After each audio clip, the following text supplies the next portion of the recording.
Alors Pierre s'approcha de lui et dit, « Seigneur, combien de fois pardonnerai-je à mon frère lorsqu'il péchera contre moi? Sera-ce jusqu'à 7 fois ?» Et Jésus lui dit, « Je ne te dis pas jusqu'à 7 fois, mais jusqu'à 77 fois. » C'est pourquoi le royaume des cieux est semblable à un roi qui voulut faire rendre compte à ses serviteurs. Quand il se mit à compter, on lui amena un qui devait 10 000 talents. Et comme il n'avait pas de quoi payer, son maître ordonna qu'il soit vendu, lui, sa femme, ses enfants et tout ce qu'il avait, et que la dette soit acquittée. Le serviteur, se jetant à terre, se prosterna devant lui et dit, « Seigneur, aie patience envers moi, je te payerai tout. » Ému de compassion, le maître de ce serviteur le laissa aller et lui remit sa dette. Après qu'il fut sorti, ce serviteur rencontra un de ses compagnons qui lui devait 100 deniers. Il le saisit et l'étranglait en disant « Paye ce que tu me dois !» Et son compagnon, se jetant à terre, le suppliait, disant « Aie patience envers moi, je te payerai. » Mais l'autre ne voulut pas et il alla le jeter en prison jusqu'à ce qu'il ait payé ce qu'il devait. Ses compagnons, ayant vu ce qui était arrivé, furent profondément attristés et ils allèrent raconter à leur maître tout ce qui s'était passé. Alors le maître fit appeler ce serviteur et lui dit « Méchant serviteur, je t'avais remis en entier ta dette parce que tu m'en avais supplié. Ne devais-tu pas aussi avoir pitié de ton compagnon comme j'ai eu pitié de toi ?» Et son maître, irrité, le livra au bourreau jusqu'à ce qu'il ait payé tout ce qu'il devait. Et c'est ainsi que mon Père céleste vous traitera si chacun de vous ne pardonne à son frère de tout son cœur. Amen. Dette effacée, liberté retrouvée. Permettez-moi de vous raconter une histoire bien réelle. C'est l'histoire de ces femmes-là. Corrie ten Boom. Est-ce que vous la connaissez? Quelqu'un connaît cette femme?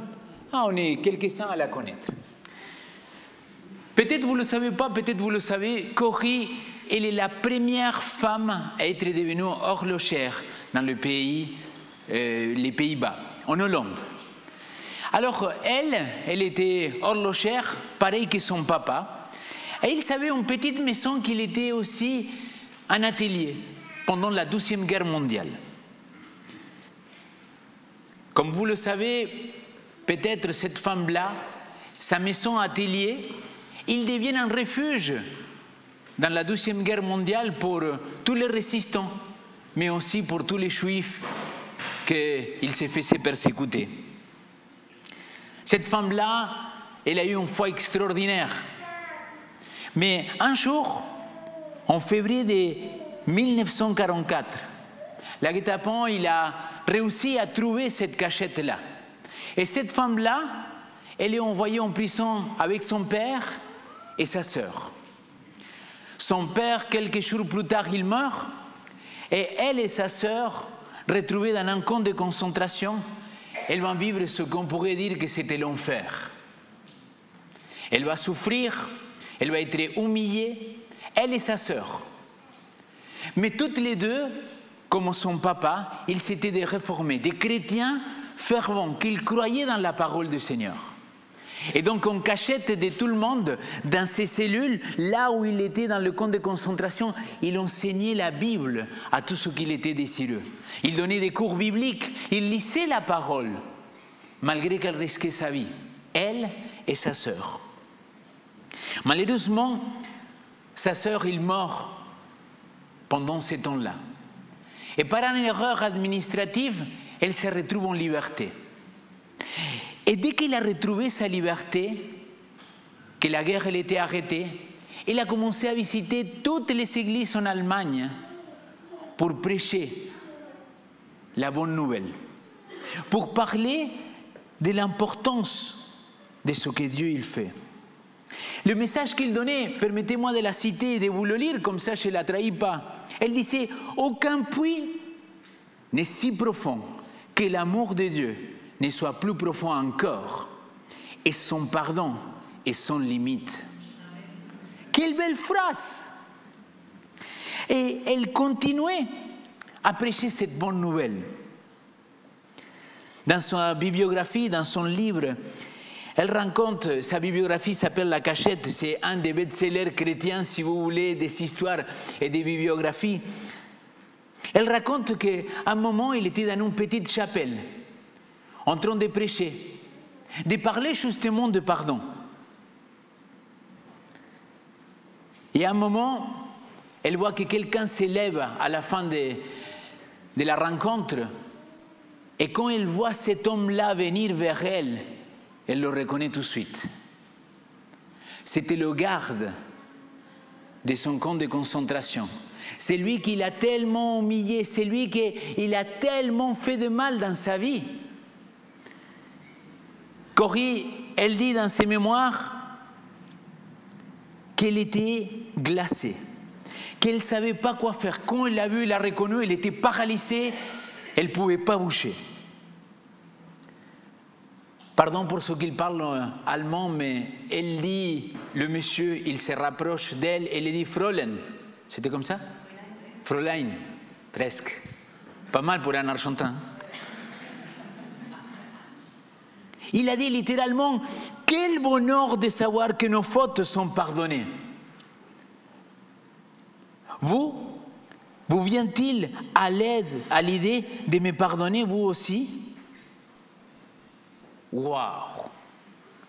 L'homme qu'il a été témoin de la mort de sa sœur, l'homme qu'il a été le témoin et l'auteur, le bourreau de tellement de souffrances dans la vie de cette femme. Maintenant, il lui demande, est-ce que vous aussi, vous pouvez me pardonner? Qu'est-ce que c'est beau de savoir qu'on est pardonné, mais est-ce que maintenant, vous pouvez me pardonner? Je vais vous lire ce qu'il a écrit. Dans un souffle intérieur, j'ai prié. Seigneur, je n'ai pas la force. Donne-moi ton pardon. Et à ce moment, elle tend sa main, il serre la main de garde. Il lui dit, je vous pardonne mon frère, de tout mon cœur. Quelle leçon! Quelle leçon de vie, les amis, parce que cette femme-là, elle a écrit plus tard. Pardonner, c'est libérer un prisonnier et s'apercevoir que le prisonnier, c'était nous. Quelle vérité qu'elle a pu vivre, cette femme-là. Pas simplement prêcher, dire, parler, mais la vérité qu'elle a pu vivre, littéralement, mes amis. Il y a des fois que des gens ils se fâchent contre moi parce que je ne me suis pas rendu compte et je ne l'ai pas salué. Il me dit, oui, pasteur, tu es passé à côté de moi, tu ne m'as pas salué. Mais moi, je ne t'ai pas vu. Et moi, maintenant, je ne me laisse plus faire. Et je dis, et toi, tu ne pouvais pas venir me dire, bonjour Léo, comment ça va? Comme ça, on enlève les problèmes d'église. Hein? Combien de gens, ils sont de mal à pardonner pour beaucoup moins de choses que cette femme-là. Le bourreau, c'est lui qui l'a fait tellement de mal à elle et à sa sœur. Et il a dit, je te pardonne mon frère de tout mon cœur. Et pourquoi? Parce que peut-être elle s'est rendue compte que si elle n'arrivait pas à pardonner, c'était elle qu'elle était la prisonnière en réalité. Et qu'elle aurait continué dans ces camps de concentration pendant toute sa vie. Et peut-être pour l'éternité. Et oui, mes amis, aujourd'hui, je voudrais partager et parler avec vous sur cette notion de pardon, qui est bien plus grande de ce que je pourrais vous dire ou vous partager. Nicolas, il y a quelques semaines, il a parlé de l'amour envers notre prochain, de l'amour envers Dieu. Et à quel point le pardon aussi, il doit être important dans notre vie. Quand j'ai préparé le message, il y a quelques semaines, j'ai parti chercher les synonymes et les antonymes du mot pardon. Et permettez-moi, parce qu'il y a quelque chose qui me fait réfléchir, les synonymes de ces mots-là. Rémission, grâce, ablution, amnistie,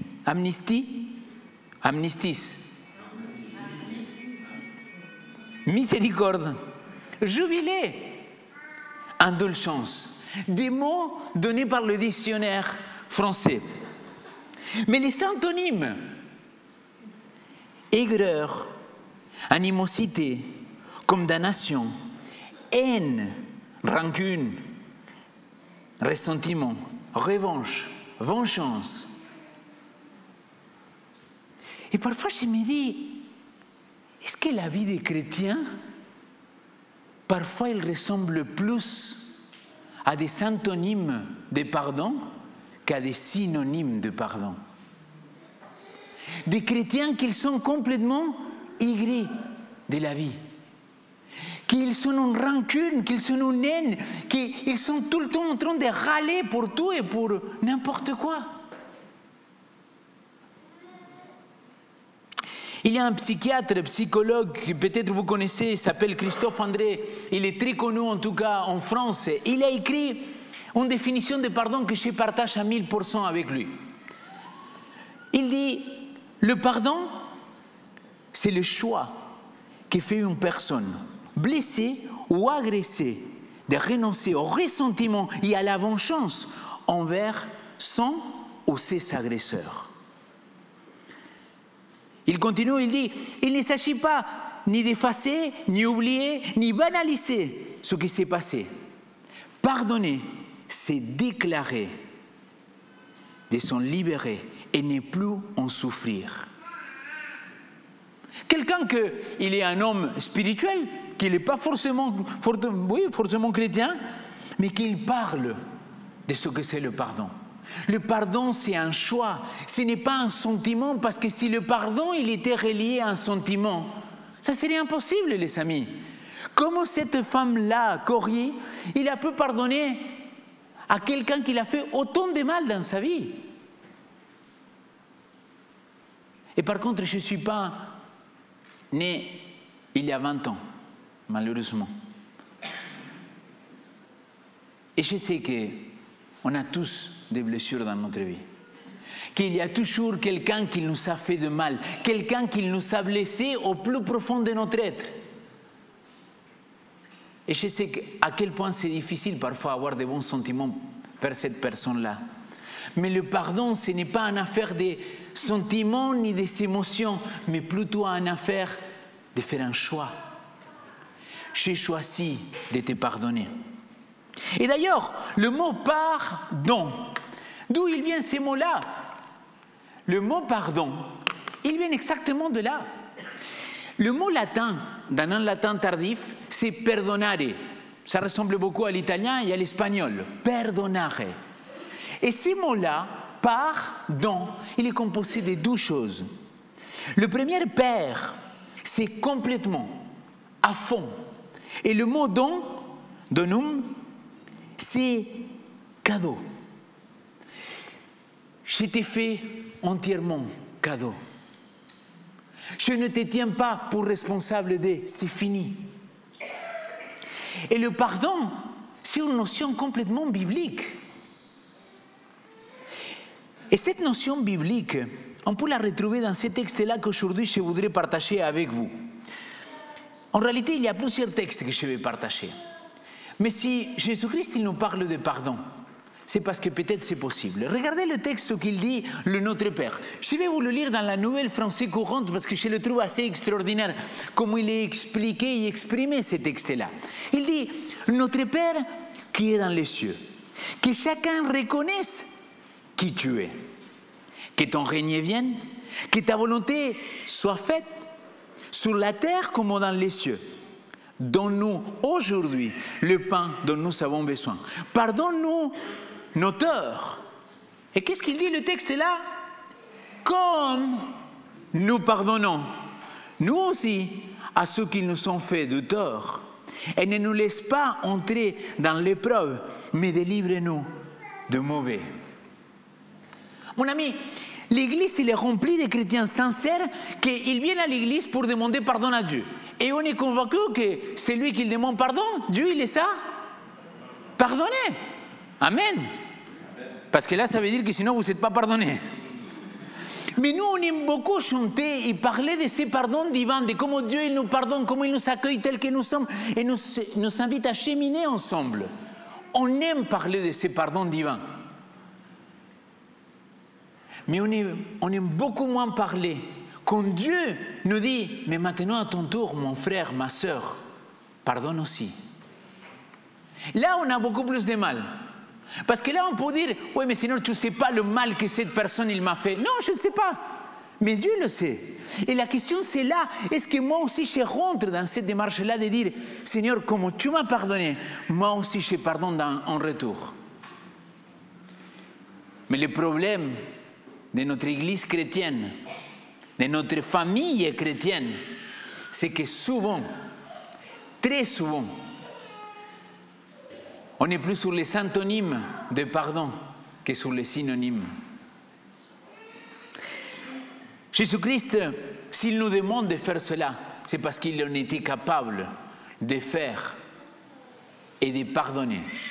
Ce texte-là, pour moi, il est sans équivoque un des textes les plus clairs par rapport au pardon. Là, dans la croix, en train de se faire crucifier, Jésus-Christ, il va dire quoi? Il va dire, Père, pardonne-leur, car ils ne savent pas ce qu'ils font. Est-ce que moi aussi, je pourrais à mon tour comprendre que parfois, c'est lui qui m'a blessé, c'est lui qui m'a fait de mal. Ce n'était pas son intention primaire. Que peut-être tout simplement, il m'a fait de mal parce que lui aussi, il est quelqu'un de brisé dans la vie. Jésus-Christ, il a compris cela et c'est pour ça qu'il peut dire, Père, pardonne-leur parce qu'ils ne savent pas ce qu'ils font. C'est un fonctionnement inconscient quand tu blesses l'autre et que peut-être tu n'avais pas voulu faire le mal à cette personne-là. Mais c'est là que notre cher apôtre Pierre, il va poser cette question-là. Il va dire, Seigneur, combien de fois pardonnerai-je? Ok, j'ai compris, Seigneur, il faut pardonner. C'est comme si ce matin vous me dites, ok Léo, on a compris, ça y est, c'est bon, on est chrétien depuis 80 ans, 70, 60, peut-être 90, quelques-uns, mais je ne vais pas dire qui. Et tu dis, mais combien de fois je devrais pardonner? Et là, Pierre, il arrive un petit peu en disant, Seigneur, j'ai tout compris. À la Pierre, quoi. Et il va dire quoi? Je sais. On ne doit pas pardonner une fois, pas 3 fois, mais 7 fois. Et là, Jésus-Christ, il sort cette phrase-là tellement connue, et il lui dit, je ne te dis pas jusqu'à 7 fois, mais jusqu'à 70 fois 7 fois. J'ai adapté le texte pour le Suisse, tu vois. Ce texte-là, c'est une merveille. Parce qu'il parle de pardon, et il parle de combien de fois on doit pardonner. Mais il est dans un contexte. Et permettez-moi de vous raconter une petite anecdote.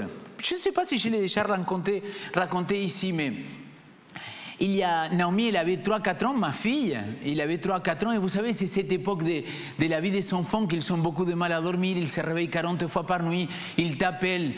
Et chez moi, à chaque fois, c'était la même chose. Vers 12h, 3h du matin, en plein sommeil profond, tu sais, quand tu es complètement endormi, Papa! Papa! Et moi, j'en avais marre. J'en voulais tout le monde. Dans ma femme, je dis, pourquoi toutes les familles, c'est la maman qui se lève et moi, c'est moi, le papa, qui doit se lever. En plus, tes voisins, ils te disent, non, c'est la maman qui se lève. À chaque fois, c'est la même chose. Et une de ces nuits-là, j'ai pété les plombs. C'est sûr que vous ne me voyez jamais fâché à moi. Vous ne me voyez pas en colère. Mais je me mets en colère et je me fâche. Et ce n'est pas agréable à me voir en colère. Et donc, j'arrive dans sa chambre et je lui dis, non, mais maintenant, ça suffit. Je n'ai marre, c'est pas possible. Et je l'écris comme ça. Je dis, si tu as besoin de te couvrir, tu te couvres tout seul, mais je ne veux plus t'entendre, j'ai besoin de dormir. Papa, il est fatigué. Et je pars me coucher. Et quand je tourne, et là je retourne en colère, je dis, maintenant tu t'étais, tu pleures en silence, tu pleures tout ce que tu veux, mais en silence. Et je pars. Et donc je vais me coucher dans le lit. Je me couche. Et quand je suis en train de dormir, d'essayer de m'en redormir, que finalement je n'arrivais pas, j'entends cette petite voix. Ah Léo, tu as blessé ta fille. pas lui demander pardon. Et là, tension à l'intérieur de moi. Moi, pardon? Cette gamine-là qui doit comprendre que la nuit, elle est faite pour dormir, pas pour réveiller le papa. Va demander pardon. Et je l'ai écouté pleurniche, et vous voyez, cette histoire, c'est une histoire d'enfant, quoi. Et je reviens, et je m'assois à côté de son lit, et il me regarde comme ça. Je dis, tu sais, Naomi, papa, il te demande pardon. Parce que je sais que tu ne voulais pas me réveiller, que tu n'arrivais pas, mais papa, il est fatigué. Je te demande pardon parce que mon comportement, il n'est pas justifié. Je te demande pardon si je t'ai fait de mal. Et là, les amis, ma fille, 3 ans et demi, 4 ans, entre pleurs, il me dit, tu sais quoi, papa? Je te pardonne. Et même si tu m'as crié, je t'aime très fort, papa. Et là, les amis, je me suis pris une claque. Et vous savez pourquoi je vous raconte cette histoire-là? Parce que si vous laissez Matthieu chapitre 18, le contexte de ce chapitre-là, Jésus-Christ, il commence en disant que nous devons être comme des enfants si nous voulons aller au royaume des cieux. Et tu te dis, quel est le rapport, Léo, avec le pardon? Tu n'as jamais vu jouer 2 enfants ensemble? Ils se prennent la tête, ils se disputent, ils se bagarrent. Ils viennent dire, papa, il m'a dit ceci, maman, il m'a dit celui-là. Et 2 minutes plus tard, ils sont en train de faire quoi? De jouer encore ensemble. Ils ne regardent pas cette rancune-là. Ils ne regardent pas ce ressentiment. Ok, ça y est, c'est effacé, c'est fini, on est libre, on y va et on avance. C'est exactement de ça que Jésus-Christ, il était en train de parler, d'expliquer le pardon. Et là, Pierre, il vient de lui dire, mais attends, mais ok, j'ai compris, je dois pardonner. Tu me dis que le pardon, c'est quelque chose de fondamental dans le cheminement chrétien. Mais combien de fois je dois pardonner celui qui m'a fait de mal? 1, 2, 3, 4, 5, 6, 7. Et là, il est dit 70 fois 7. Laissez-moi vous donner 2 ou 3 interprétations de pourquoi cela. Le premier, de pourquoi Jésus-Christ, il va dire 70 fois 7, le chiffre c'est 490. On est bien d'accord? Alors, ces chiffres-là,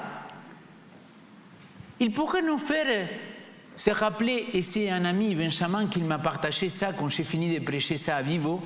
Il m'a dit, mais les 490, ça ne te rappelle pas une autre chose? J'ai dit, à part ce que j'ai dit, je ne sais pas. Il m'a dit, les 70 semaines, Léo.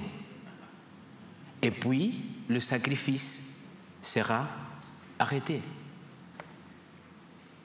Non, c'est les 70 semaines. Les 2300 soirs et matin, c'est une autre.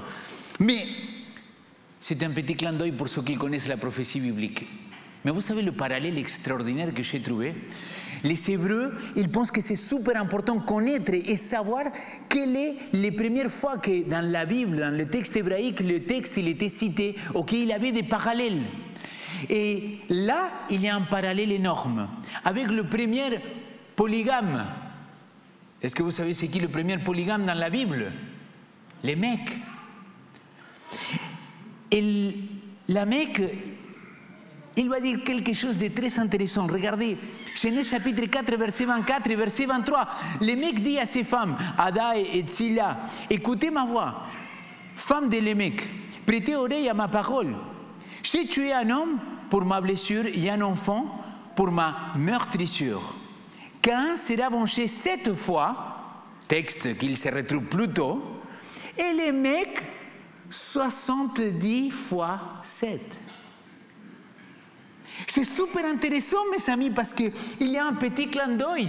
Parce que Jésus-Christ, il est en train de parler de pardon, et la Mecque, il était en train de parler de vengeance.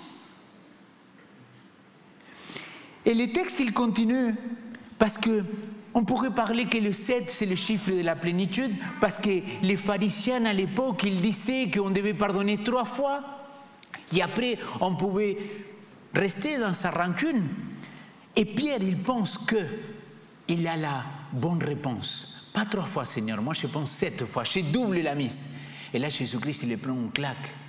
Parce que les Juifs, ils pensaient qu'on devait pardonner jusqu'à 3 fois par jour. Et là, Pierre, il est en train de dire 7 fois. Et là, on dit 490 fois. La question, c'est la suivante. Que quelqu'un te blesse, qu'il te dit quelque chose, tu vas prendre quoi? Une liste, un petit carnet pour marquer. Aujourd'hui, il m'a dit que j'étais un stupide. Aujourd'hui, elle m'a crié. Est-ce que tu serais capable de compter 490 fois? C'est impossible, mes amis. Et c'est pour ça que la 4e hypothèse, c'est impossible de compter 490. C'est impossible d'arriver à ces chiffres-là.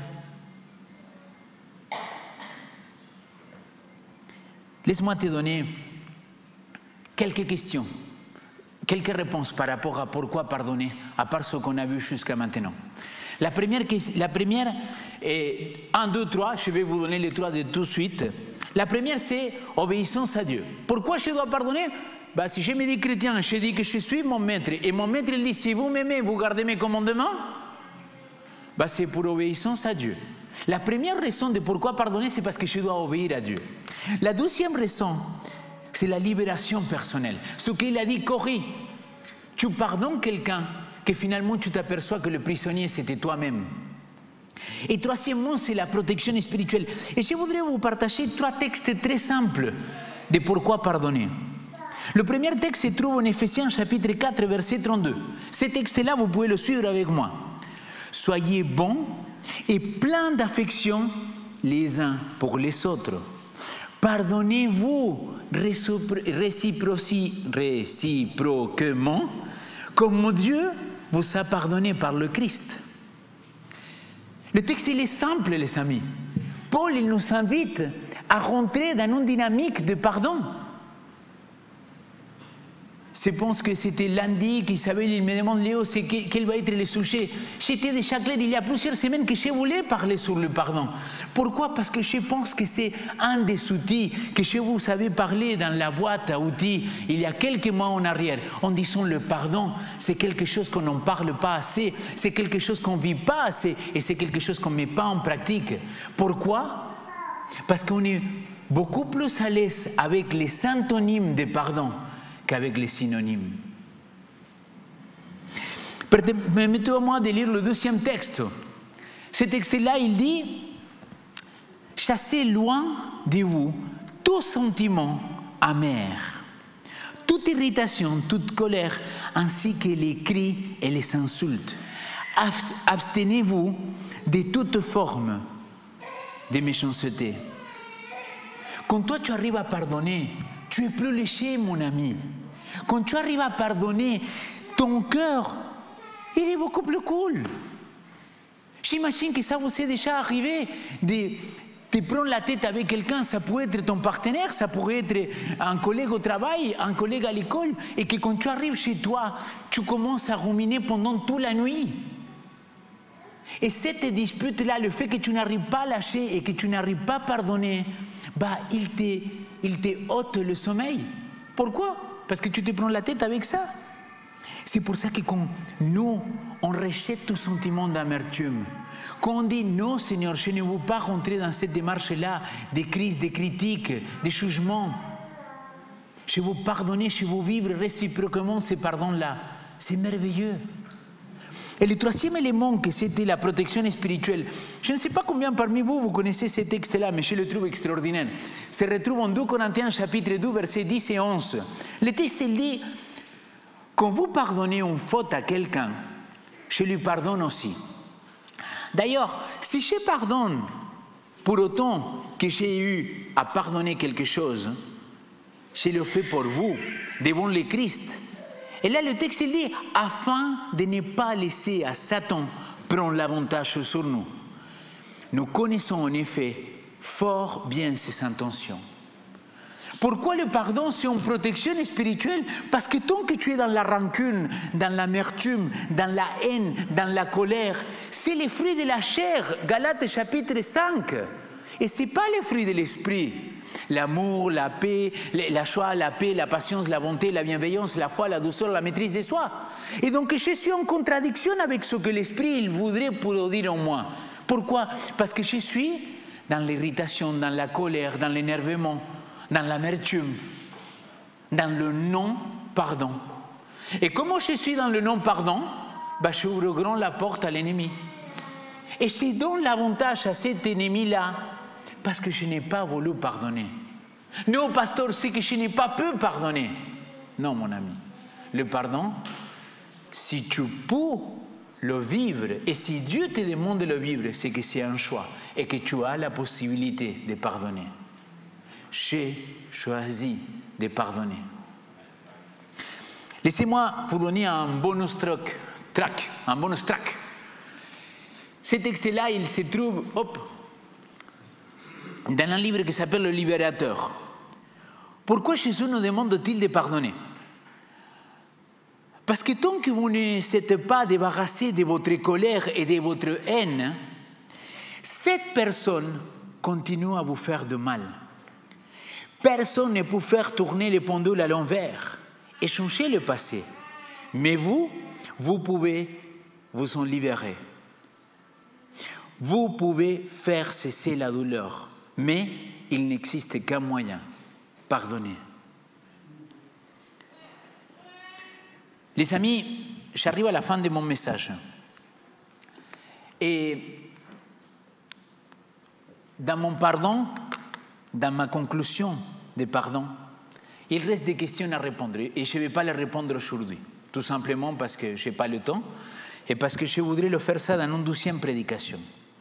Alors, comment pardonner? À qui pardonner? Parce qu'aujourd'hui, on a répondu à pourquoi pardonner. Je sais que beaucoup parmi nous, on a beaucoup souffert dans notre vie, par des choix de quelqu'un d'autre et pas le nôtre. Mais j'aime beaucoup dire que le pardon, c'est comme une cicatrice. Et je vous raconte une petite anecdote juste pour vous expliquer comment je vis le pardon dans ma vie aussi.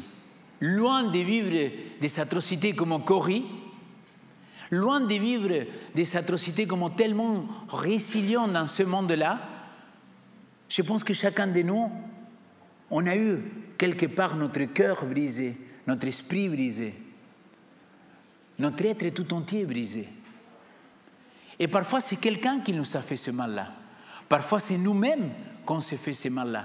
Et parfois, on peut penser que c'est Dieu qui est l'auteur de ces choses-là. Mais rien de tout ça, c'est vrai. Le pardon, mes amis, j'aime beaucoup dire que c'est comme une cicatrice. Il y a longtemps, j'étais en train de travailler à Paris. Je ne sais pas si vous le voyez, mais j'ai une cicatrice de là jusqu'ici. On m'a mis 8 points. J'étais en train de travailler dans un chantier à Paris et il y avait des placots, vous savez, les placots qu'il faut couper. Et donc, je me suis mis comme ça pour couper mon placo avec la règle. Je tire le cutter et quand je reviens, au lieu de me lever et faire comme ça, à cause de ma fainéantise, j'avoue, tu vois, parce que c'est facile de mettre la faute des autres, mais parfois c'est la nôtre aussi. Je mets comme ça et quand je reviens de là-bas jusqu'ici, paf, ça m'ouvre toute la main. Donc on m'a amené, j'étais au médecin, on m'a cousu et on m'a suturé. Et le médecin, il m'a dit, dans un français que je ne comprenais rien, il m'a dit, monsieur, c'est très important que la plaie, il ne s'infecte pas. Quand quelqu'un te blesse, il t'ouvre quelque chose, il te fait une plaie, ça saigne, ça fait mal, tu as de la douleur. Mais à partir du moment que tu as dit « j'ai choisi de pardonner à cette personne-là », à partir de ce moment-là, le processus de guérison commence, mes amis. Et maintenant, à moi de veiller que ce processus de guérison ne soit pas infecté. Que je ne rentre pas, je ne laisse pas rentrer tous ces microbes ou toutes ces bactéries qui pourraient m'infecter la plaie. Parce que sinon, tu vas te retrouver pas avec un doigt coupé, tu vas te retrouver avec un doigt ou une partie ou une plaie qui est infectée. Et que peut-être il va nécroser et qu'il va produire de la gangrène, mot très compliqué pour un argentin, hein, qu'il va monter et qu'il va finir pour nécroser même ton cœur, ton esprit et ton être tout entier. De là l'importance de dire à Dieu, Seigneur, j'ai choisi de pardonner et je te laisse maintenant intervenir dans ma vie pour que ce processus de pardon, pour que cette guérison dans ma vie, il commence maintenant. Au nom de Jésus-Christ. Amen.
Je vous invite à la prière.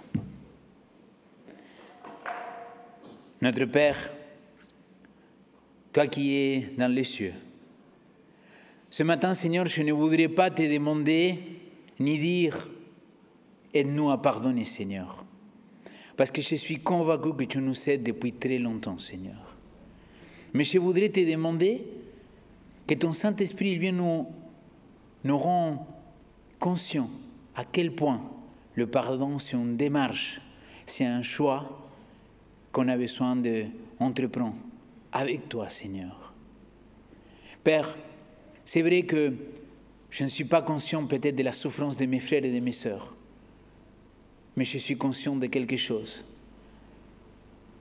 que quand nous faisons ce que tu nous demandes, de pardonner celui qui nous a offensés, celui qui nous a blessés, Toi, Seigneur, tu as agi et tu commences ces chemins de guérison dans notre vie. Père, donne-nous la force d'aller de l'avant. Et donc ce matin, nous voulons te dire, oui Seigneur, j'ai choisi de pardonner. C'est ma prière au nom de ton Fils Jésus-Christ. Amen. Nous vous proposons, avant la bénédiction, de faire un dernier cantique, un dernier chant avant de se quitter. Et c'est le numéro 1283. Le Seigneur est pour toujours.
Je vous invite à recevoir la bénédiction du Seigneur.